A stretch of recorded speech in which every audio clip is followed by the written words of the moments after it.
വളരെ പ്രധാനപ്പെട്ട ഒരു വിവരമാണ് പങ്കുവെക്കാനുള്ളത്. ഇന്ത്യൻ അതിർത്തിയിൽ ആക്രമണത്തിന് പാകിസ്ഥാൻ സൈന്യത്തിന്റെ ഭാഗത്ത് നിന്ന് ശ്രമം ഉണ്ടായിരിക്കുന്നു.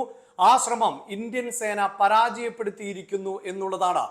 കഴിഞ്ഞ മണിക്കൂറുകളിൽ പുറത്തു വന്ന വാർത്തകൾ അനുസരിച്ച് അതിർത്തിയിൽ നടന്നത് ഭീകര ആക്രമണം എന്നതായിരുന്നു വിലയിരുത്തൽ. ഭീകരരുടെ ഭാഗത്ത് നിന്ന് അതിർത്തി കടന്ന് നടത്തിയ ഒരു ആക്രമണം എന്ന തരത്തിലായിരുന്നു നിരീക്ഷണം എങ്കിൽ ഇപ്പോഴത് സൈന്യം തന്നെ സ്ഥിരീകരിക്കുകയാണ്. അത് ഭീകര ആക്രമണമായിരുന്നില്ല, മറിച്ച് പാകിസ്ഥാൻ സൈന്യത്തിന്റെ സഹായത്തോടു കൂടി നടന്ന ആക്രമണം ആയിരുന്നു. ഇന്ത്യ നടത്തിയ പ്രത്യാക്രമണത്തിൽ പാകിസ്ഥാന്റെ സൈനികന് മരണം സംഭവിച്ചിരിക്കുന്നു എന്നുള്ളതാണ്. ഒരു പാകിസ്ഥാൻ സൈനികനെ ഇന്ത്യൻ സേന കൊലപ്പെടുത്തിയിരിക്കുന്നു എന്നുള്ളതാണ് വിവരം. ഇന്ന് രാവിലെ 2:30 കൂടിയായിരുന്നു കുപ്വാരയിൽ ഇത്തരത്തിലൊരു ആക്രമണം ഉണ്ടായത്. അതിർത്തി കടന്നു വന്നിരുന്ന സംഘം, അതിർത്തി കടക്കാൻ ശ്രമിച്ചിരുന്ന സംഘത്തിന് നേരെ ആയിരുന്നു ഇന്ത്യൻ സൈന്യം ആക്രമണം നടത്തിയത്. പുലർച്ചെ 2:30 കൂടിയായിരുന്നു ഈ ലൈൻ ഓഫ് കൺട്രോളിലെ മാച്ചിൽ സെക്ടറിൽ വരുന്ന പ്രദേശത്ത് ഇത്തരത്തിൽ ഒരു ശക്തമായ ഏറ്റുമുട്ടൽ ഉണ്ടായത്.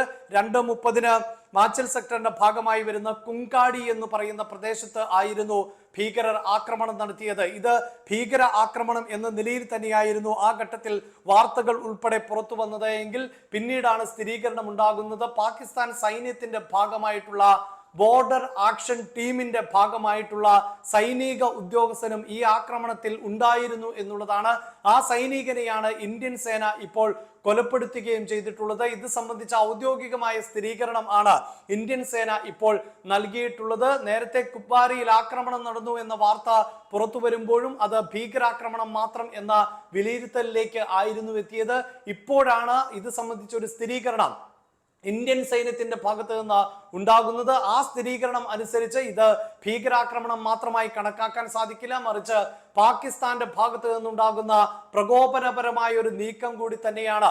നേരത്തെ തന്നെ ഈ ബോർഡർ ആക്ഷൻ ടീം എന്ന് പറയുന്ന പാകിസ്ഥാന്റെ സേനാ വിഭാഗം അത് ഭീകരർക്ക് സംരക്ഷണം നൽകുകയും ഭീകരവാദ പ്രവർത്തനങ്ങളെ പ്രോത്സാഹിപ്പിക്കുകയും ചെയ്യുന്ന സൈനിക വിഭാഗം ആണ് എന്ന തരത്തിലുള്ള വിമർശനം ഉയർന്നു വന്നിരുന്നതാണ്. അതിനെ ശരിവെക്കുന്ന തരത്തിലുള്ള റിപ്പോർട്ടുകൾ കൂടിയാണ് ഇപ്പോൾ പുറത്തു വരുന്നത്. കാരണം ഇപ്പോൾ ഇന്ത്യ ഭീകരർക്ക് നേരെ നടത്തിയ ആക്രമണത്തിൽ ആണ് ഇത്തരത്തിലൊരു പാകിസ്ഥാൻ സൈനികൻ കൂടി കൊല്ലപ്പെടുന്നത്. ഈ സൈനികൻ ഇന്ത്യയിലേക്ക് അതിക്രമിച്ചു കടക്കാനും ലൈൻ ഓഫ് കൺട്രോൾ മറികടക്കാനുമുള്ള ശ്രമം നടത്തുകയും ഭീകരവാദികൾക്കൊപ്പം തന്നെ കടന്നു കയറാനുള്ള നീക്കവും നടത്തി എന്നതാണ് പ്രാഥമികമായി ലഭിക്കുന്ന വിവരങ്ങൾ. നമുക്കറിയാം, കഴിഞ്ഞ ദിവസമായിരുന്നു കാർഗിൽ യുദ്ധവിജയത്തിന്റെ വാർഷികം നമ്മൾ ആഘോഷിച്ചത്. അത്തരത്തിൽ ധീര ജവാന്മാർക്ക് ആദരം അർപ്പിച്ചുകൊണ്ട് അവരുടെ ആ നേട്ടങ്ങളെ സംബന്ധിച്ചിടത്തോളം നമുക്ക് നമ്മുടെ രാജ്യത്തിന്റെ കാവൽ ഒരുക്കിയിരുന്ന ധീര രക്തസാക്ഷികളെ സ്മരിച്ച ദിവസം, അങ്ങനെ പാകിസ്ഥാന് മേൽ ഇന്ത്യ വിജയം നേടിയതിന്റെ ഒരു ദിവസം കൂടിയാണ് കടന്നുപോയത്. ഇന്ത്യയുടെ പ്രധാനമന്ത്രി നരേന്ദ്രമോദി ആ ചടങ്ങിൽ അടക്കം വളരെ കൃത്യമായി പറഞ്ഞ ഒന്നുണ്ട്: പാകിസ്ഥാൻ ഇത്തരം പോരാട്ടങ്ങളിൽ നിന്നൊന്നും പാഠം പഠിക്കുന്നില്ല എന്നുള്ളത്. പാകിസ്ഥാൻ ഇപ്പോഴും ഭീകരവാദ പ്രവർത്തനങ്ങളെ പിന്തുണയ്ക്കുകയും അതിനുവേണ്ട ഒത്താശ ചെയ്ത് നൽകുകയുമാണ് ചെയ്യുന്നത് എന്നും ഒരു തരത്തിലുമുള്ള പാഠവും പാകിസ്ഥാൻ ഉൾക്കൊള്ളാൻ തയ്യാറായിട്ടില്ല എന്നുമുള്ള അതിശക്തമായ വിമർശനം കഴിഞ്ഞ ദിവസം പ്രധാനമന്ത്രി നരേന്ദ്രമോദി ഉന്നയിച്ചതേ ഉള്ളൂ. ഇപ്പോഴും ഭീകരവാദികൾക്ക്, തീവ്രവാദ സംഘടനകൾക്ക് പിന്തുണ നൽകുന്ന മണ്ണായി പാകിസ്ഥാൻ ശേഷിക്കുന്നു എന്ന വിമർശനം കഴിഞ്ഞ ദിവസം പ്രധാനമന്ത്രി ഉന്നയിച്ചതേയുള്ളൂ. അതിന് തൊട്ടു പിന്നാലെ ആണ് ഇപ്പോൾ ഇന്ത്യയിലേക്ക് കടന്നു കയറാൻ തീവ്രവാദികളുടെ ശ്രമം തുടരുന്നു എന്നുള്ള വാർത്ത. അതോടൊപ്പം തന്നെ അതിന് പൂർണ്ണമായ പിന്തുണ പാകിസ്ഥാൻ സൈന്യത്തിന്റെ ഭാഗത്ത് നിന്ന്, ബോർഡർ ആക്ഷൻ ടീമിന്റെ ഭാഗത്ത് നിന്ന് കൂടി ഉണ്ടായിരിക്കുന്നു എന്ന സ്ഥിരീകരണം പുറത്തു വരുന്നത്. മാത്രവുമല്ല, ഈ കഴിഞ്ഞ ഒരാഴ്ചക്കിടെ കുപ്വാര മേഖലയിൽ തന്നെ നിരവധിയായ ആക്രമണങ്ങളാണ് നടന്നത്. കഴിഞ്ഞ ദിവസം 2 ഭീകരരെ ഉൾപ്പെടെ വധിക്കാൻ ഇന്ത്യൻ സൈന്യത്തിന് സാധിച്ചിരുന്നു. ഇങ്ങനെ തുടർച്ചയായി കുപ്വാര ഉൾപ്പെടെയുള്ള അതിർത്തി മേഖലകളിൽ അക്രമം അഴിച്ചുപിടിക്കുകയാണ് തീവ്രവാദ സംഘടനകൾ.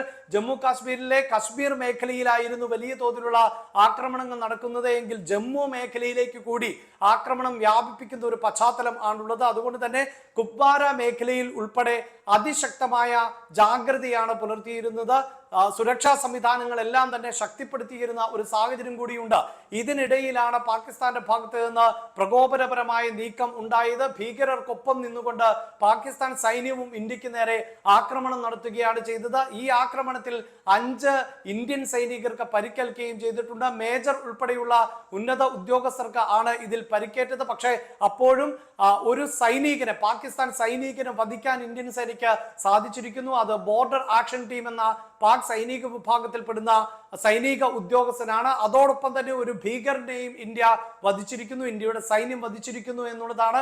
അങ്ങനെ ഏറ്റവും പുതിയ വിവരങ്ങൾ അനുസരിച്ച് ഇന്ത്യൻ അതിർത്തിയിലേക്ക് പാകിസ്ഥാൻ സൈന്യം കടന്നു കയറാനും ഇന്ത്യൻ സൈനികർക്ക് നേരെ ആക്രമണം നടത്തുവാനുമുള്ള ശ്രമമായിരുന്നു നടന്നത്. അങ്ങനെയുള്ള ഒരു ശ്രമം ആണ് ഇന്ത്യ ഇപ്പോൾ പരാജയപ്പെടുത്തിയിട്ടുള്ളത്. ദുഃഖകരമാകുന്ന ഒന്ന്, ഒരു ഇന്ത്യൻ സൈനികൻ കൂടി വീരമൃത്യു വരിച്ചിരിക്കുന്നു. നേരത്തെ അത്തരം സൂചനകൾ ഉണ്ടായിരുന്നുവെങ്കിലും സൈന്യം അത് സ്ഥിരീകരിച്ചിട്ടില്ല. ഇപ്പോൾ പരിക്കേറ്റ, അതായത് പാകിസ്ഥാൻ ഭീകരരും പാക് സൈന്യവും ചേർന്നുകൊണ്ട് എന്ന് തന്നെ നമുക്ക് പറയേണ്ടി വരുന്നുണ്ട്. കാരണം ബോർഡർ ആക്ഷൻ ടീമിൻ്റെ അംഗം ഉൾപ്പെടെ ഈ ആക്രമണത്തിൽ പങ്കാളിയായിരുന്നു എന്നുള്ളതാണ്. അങ്ങനെ നടന്ന ആക്രമണത്തിൽ ഇന്ത്യ നടത്തിയ ചെറുത്തുനിൽപ്പിൽ നമുക്കൊരു ധീരജവാനെ നഷ്ടമായിരിക്കുന്നു എന്നുള്ളതാണ്.